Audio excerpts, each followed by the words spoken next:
I am a professor emeritus at the law school at University of Akron, and it is a pleasure for me to be here today.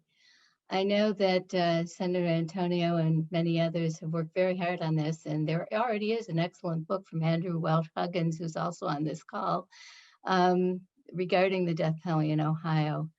There is a good need to address and rethink the death penalty. And we would be not alone in doing so. In the last 9 years, 6 states have repealed by legislation, and Ohio is certainly amongst those that should be rethinking the death penalty and putting together its own better, more efficient, more cost resourced appropriately system for crime prevention, as well as services to victims' families in homicide cases.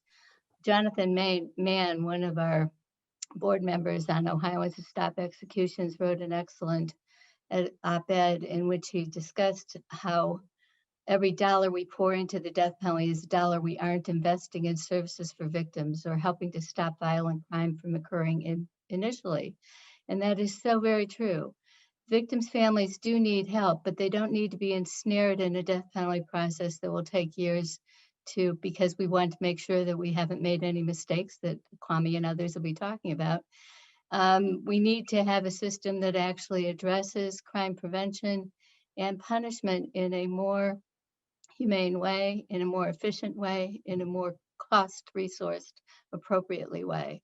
And this is one measure to do that, along with the others actually that Senator Antonio mentioned.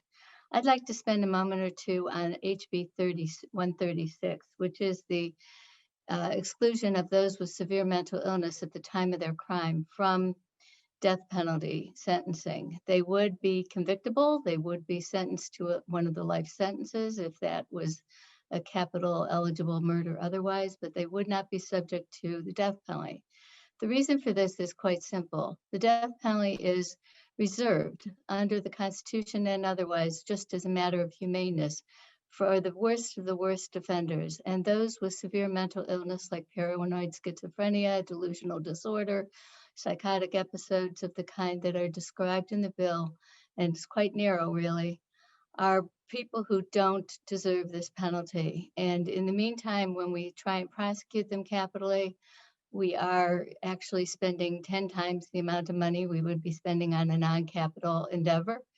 And we are in a position to save the resources of the court and as well save the lives of those who don't deserve this penalty by imposing a life sentence instead. So I encourage all of you to take one of the recommendations from the Ohio Supreme Court Task Force, which has already passed the House of Representatives by a resounding margin of 76 to 18.